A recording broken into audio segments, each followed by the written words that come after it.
Когда-то эта территория была полностью заброшена. Здесь были многочисленные самозахваты земель. Но в 2009 году новый руководитель субъекта Юнусбек Евкуров принял решение полностью застроить район Абигу и сделать его визитной карточкой Ингушетии.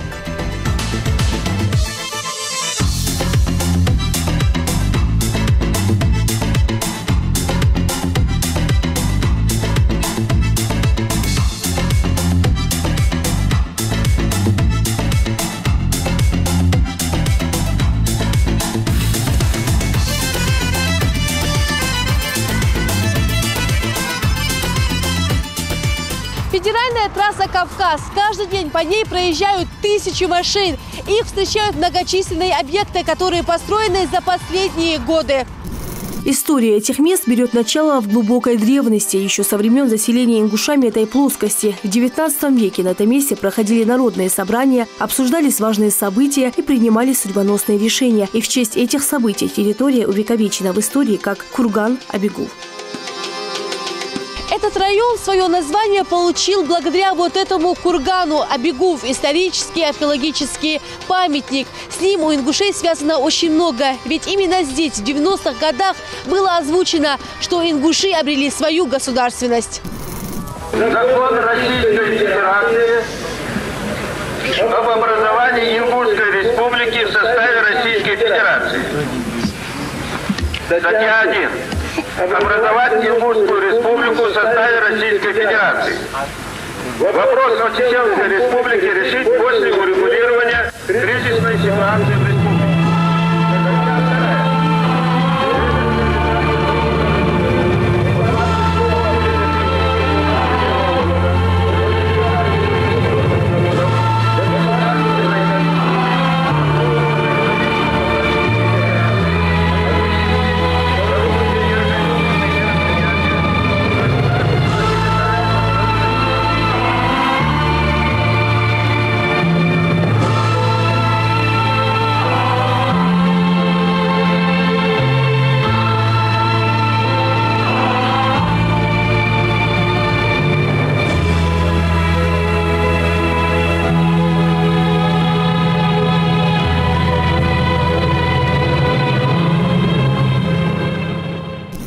Но несмотря на важные исторические события и обретение своей государственности, 90-е можно назвать сложными для ингушского народа. Ведь после распада ЧССР стало еще более очевидно, что ингушская территория за долгие годы не получила должного развития. И не зря ее называли аграрным придатком. Но годы, когда мы были в тени, ушли за горизонт 90-х, и пришло новое время. Сегодня сделано все, чтобы Ингушетия заявила о себе как самодостаточный регион. Это не тот район Абигу, который был раньше. Теперь это территория современного развития.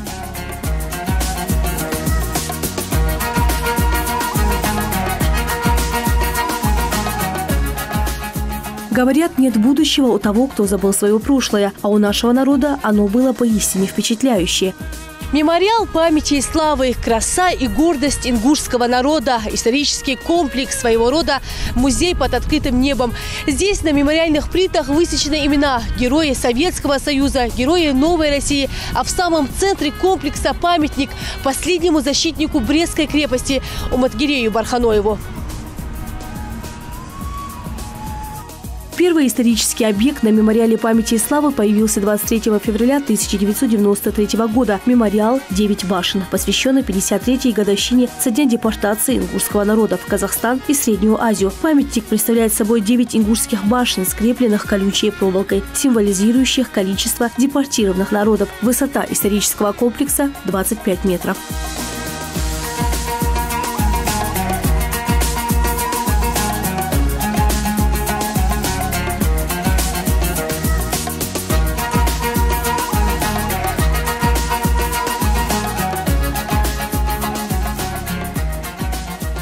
Основная, самая большая работа по созданию настоящего мемориального комплекса началась в 2010 году. Здесь были созданы различные архитектурные сооружения, аллеи, фонтаны, арки, барельефы и другие объекты, отражающие и символизирующие важнейшие события в истории Ингушетии.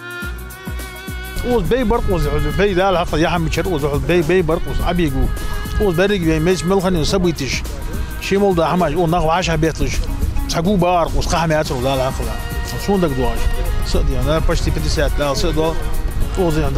за это время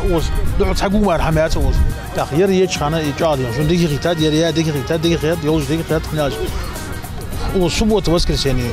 На выходные дни حويج خودق выходной день حويج خودق حتى уже خلقي قطع ставропольский да пятигорский تيجي عمل له سنتوري مو بوجا خود حويج اشتعاسي ما دش خود بعد الدقري دق أفطوش هو na выходные حبيحكي وجريك سنما دش خود دقر في مخ بقر وده حملة يوجا أبيكت مسانة جوجي وتحملة يوجا أبيكت مسانة ناقيولوجي او заниматься держ о حورج о даурж у меня малвах жужва в первую очередь сюда у Российской Федерации мелвожу СГ туристы же це федеральный трасса от Ачакевяли Грозный вот Дербенти вот Юго вот от حلا мелван вожу СГ уметтига благодаря дигмуди завидовать чауда соер дикиологии соер хозиологии. Официальное открытие мемориального комплекса состоялось в 2012 году и было приурочено к 20-летию республики. Мемориал памяти и славы сегодня – это величественный и гармоничный ансамбль, включающий в себя ряд объектов, отражающих историю ингушского народа. У входа в комплекс гостей встречает барельеф «Вхождение Ингушетии в состав России», аллеи памяти, посвященной погибшим сотрудникам в ходе исполнения служебного долга, образцы военной техники, барельефы, изображающие современную Ингушетию. Сегодня мемориал памяти и славы – достопримечательность Ингушетии. Сюда каждый день приезжают туристы из России и стран ближнего зарубежья. Очень красиво, очень прямо, конечно, в восторге от ваших живописных мест. Нам очень понравилось. Мы только знакомимся с вашей историей, нам очень все интересно. В 2012 году к 20-летию республики открылся еще один важный для Ингушетии объект – современный Колизей, украшение района Абигу. Проект культурного центра выполнен в классическом стиле с использованием колоннад и камней. Представляет собой сооружение, оборудованное сценической площадкой. В амфитеатре проходят массовые культурно-развлекательные мероприятия, концерты. На площадке амфитеатра выступают российские и ингушские звезды.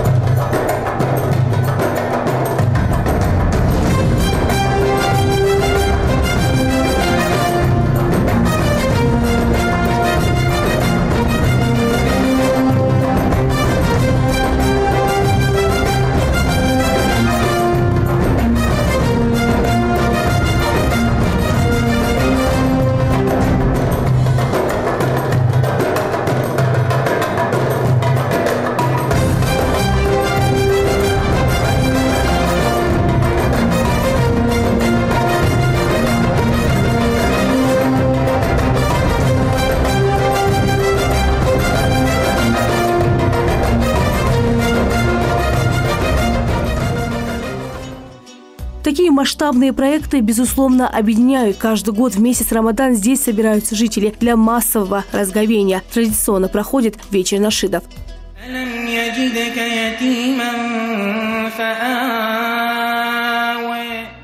Задача, которую поставил глава Ингушетии, полностью преобразить район Абигу, стояла не из легких, но благодаря помощи федерального центра удалось сделать за последние годы очень многое. Сразу 2 образовательных объекта расположились здесь – детский сад и новая школа. Открытие последней ждали целый год и готовились к нему как к серьезному экзамену. Почетное право перерезать красную ленту вместе с вице-премьером правительства России Ольгой Голодец и главой республики Юнусбеком Евкуровым предоставили виновникам торжества, самым маленьким учащимся новой 6-й Насыпорской школы. И пусть долгожданное для всех событие выпало на конец учебного года, праздничное настроение чувствуется уже с порога. Сегодня для меня тоже очень счастливый день. Я никогда не была на этой земле и никогда не была в вашей школе. И для меня ваше гостеприимство очень-очень важно. Спасибо, что вы нас встретили такой замечательной песней.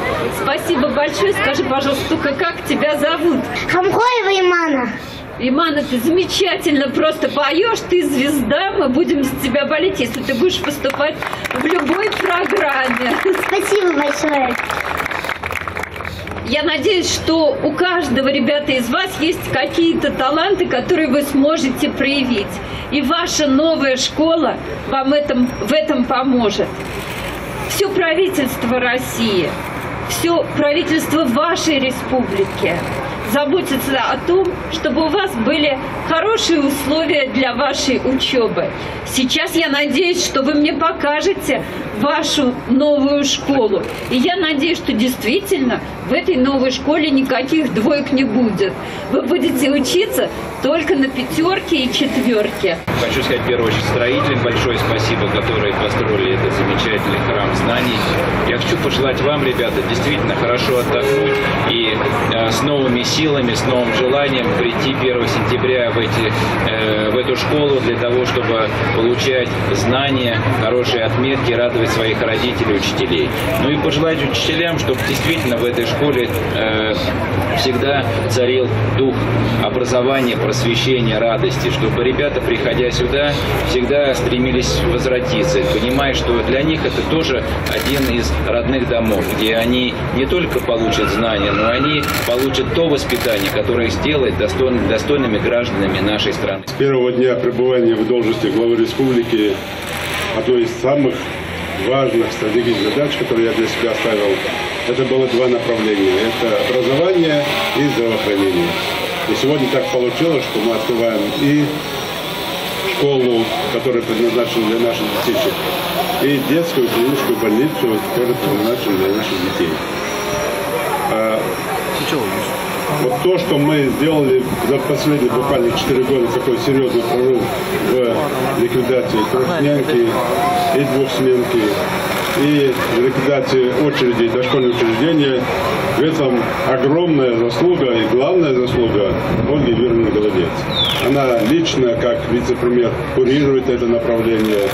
Она лично собирает нас и настаивает на том, чтобы мы во всех проектах участвовали. И, конечно, лично контролирует, что мы эти задачи выполняли. Спасибо вам, Ольга Юрьевна, за такую заботу и за такое внимание не только к республике, а ко всем субъектам Российской Федерации. Дети занимаются в больших светлых кабинетах, а благодаря красочному дизайну учебный процесс будет доставлять только удовольствие. Здесь позаботились и о здоровье ребят. На 1-м этаже просторный спортивный зал. Планируется вести и дополнительные занятия по гимнастике для девочек и силовые для мальчиков, а также кружковые занятия в мастерских. Родители такому подарку радуются, кажется, больше учащихся. Мы очень рады, что открыли такую красивую школу для наших детей. И, конечно, и школа, и рядом. Сегодня мы все являемся свидетелями того, как открываются новые сады, детские школы. Это огромная радость и огромный плюс для наших детей, для нас, родителей, и для учителей в том числе.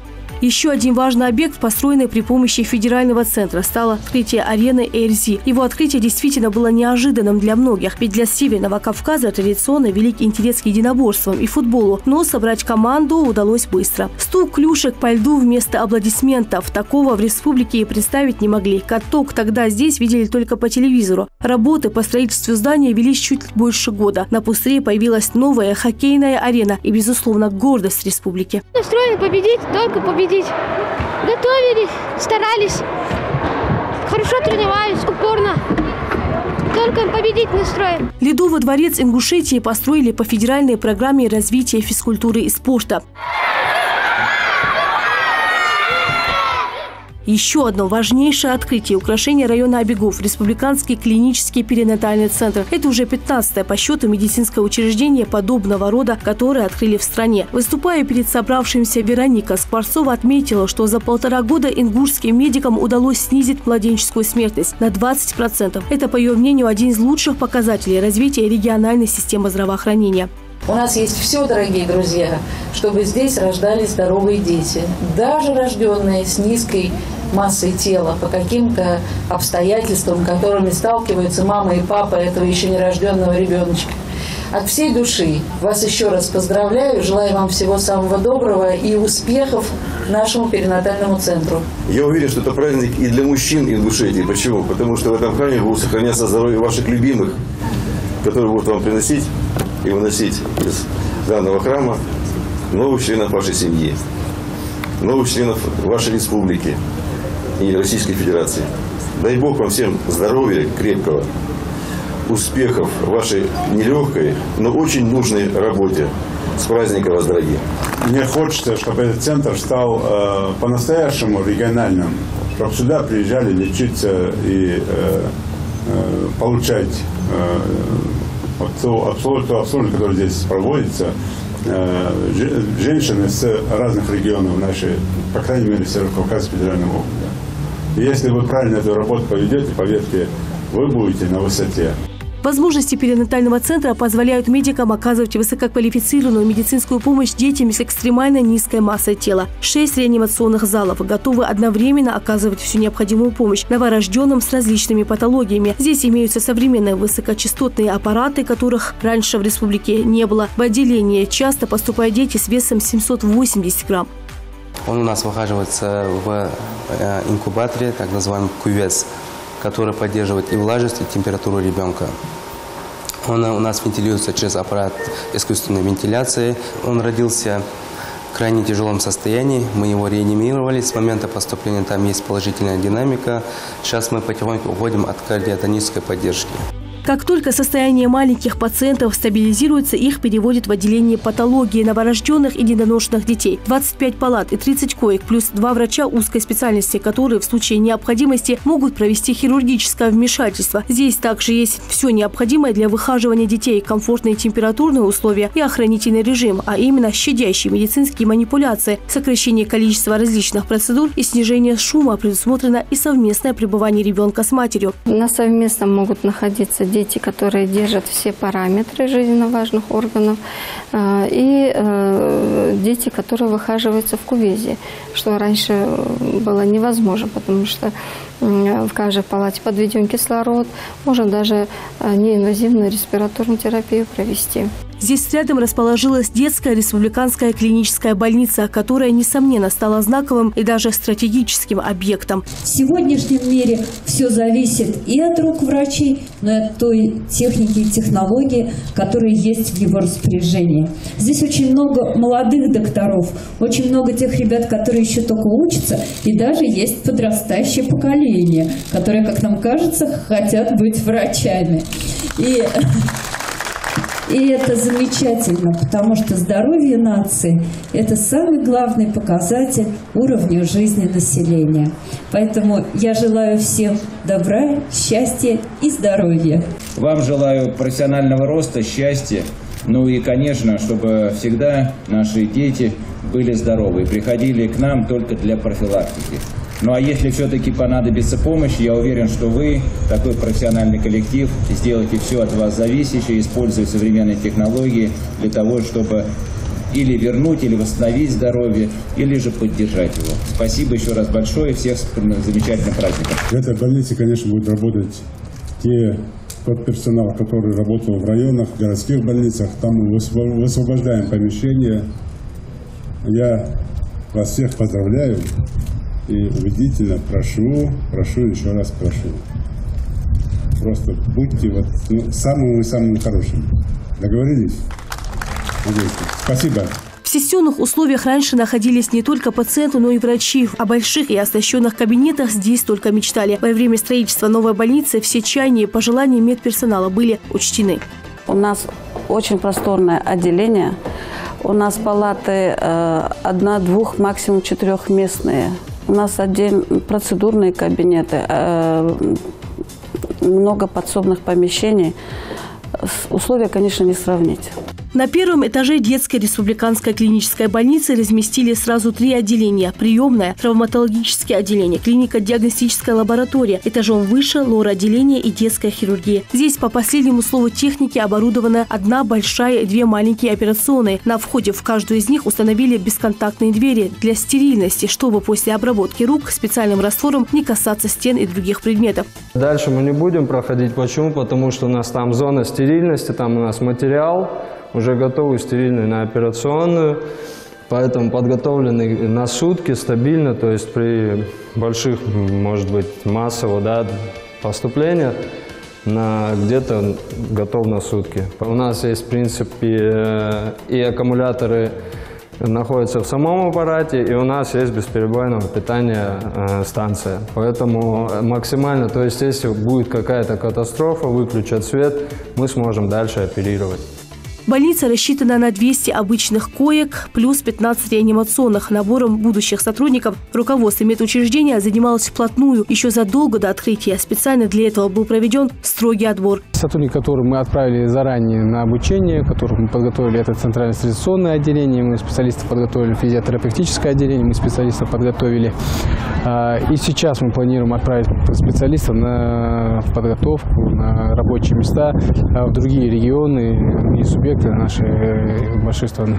2019 год для жителей республики запомнится еще одним важным открытием. Свои двери для всех желающих приобрести стройматериалы распахнул гипермаркет «Строймаркет». В торжественной церемонии открытия приняли участие глава республики и генеральный директор корпорации малого и среднего предпринимательства России, который отметил, важно, чтобы гипермаркет существовал не только как торговый центр, но и перешел в производственную деятельность. Для этого у предприятия есть все условия. Строймаркет становится одной точкой или одним окном входа, где потребитель, человек, как конечная цель того, чего мы с вами вместе добиваемся, может получить товары, работы, услуги, консультации и выйти, самое главное, отсюда с решением, позитивным решением того вопроса, за которым он сюда пришел. Мы сегодня будем рассматривать дальнейшее инвестирование средств корпорации, а республика является одним из наиболее успешных регионов, где реализуются проекты корпорации. Если говорить профессионально, то воронка того, что мы берем те проекты, которые мы заводим в периметр корпорации, и выход равны друг другу. Все проекты, которые мы брали в прошлую сессию, реализованы. Сегодня продолжается хороший проект. Как только что было сказано, два проекта, они 100% реализованы. Это хороший успех в регионе. Поэтому мы показываем пример и по строймаркету, и по заводу «Реал», который производит алюминиевые профиля. Есть ряд проблем, которые существуют в регионе, когда человек, пытаясь что-то построить, где-то сделать какой-то ремонт, где-то провести какое-то там новшество себе в дом или в своем бизнесе, сталкиваются с трудностями, с консультативными трудностями. И как только что сказал Александр Арнольдович, здесь, на этой площадке, я бы тоже хотел это видеть, и мы, конечно, организуем контроль. Любой человек, который сюда зайдет, должен получить полную консультацию, что можно, что нужно, какие строевые материалы использовать, потому что это важно для человека. Для страны, для республики это масштабный проект, это понятно, но для человека масштабный проект это тот же элементарный ремонт в квартире, ремонт в доме. А этот магазин, он предназначен для того, чтобы здесь же прийти, закупиться, получить полную услугу. В том числе, я надеюсь, будет такая же услуга, как и ремонтные бригады, которые могут здесь наниматься, гарантийно проводить эти работы уже в домашних условиях у кого-то и за счет гарантии в последующем сопровождать эти проекты. И вот самый важный момент. Гости перерезают красную ленту, выпуская маленькую копию здания в небо, чтобы успехи предприятия были также безграничны.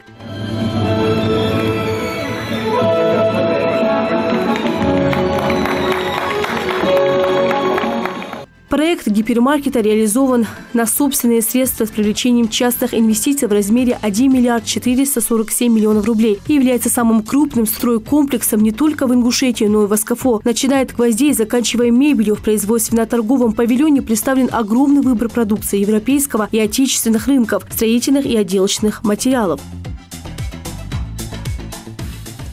Впрочем, это далеко не все открытия района Абигов. Уже скоро здесь откроют свои двери современный аквапарк, просторный торговый центр и ряд других важных объектов. За последние годы, безусловно, этот район в корне изменился. Пожалуй, лучшее доказательство, что в Ингушетии проделана колоссальная работа, чтобы повысить уровень жизни населения и сделать регион самодостаточным и развитым. Безусловно, это только начало масштабных изменений. То ли еще будет.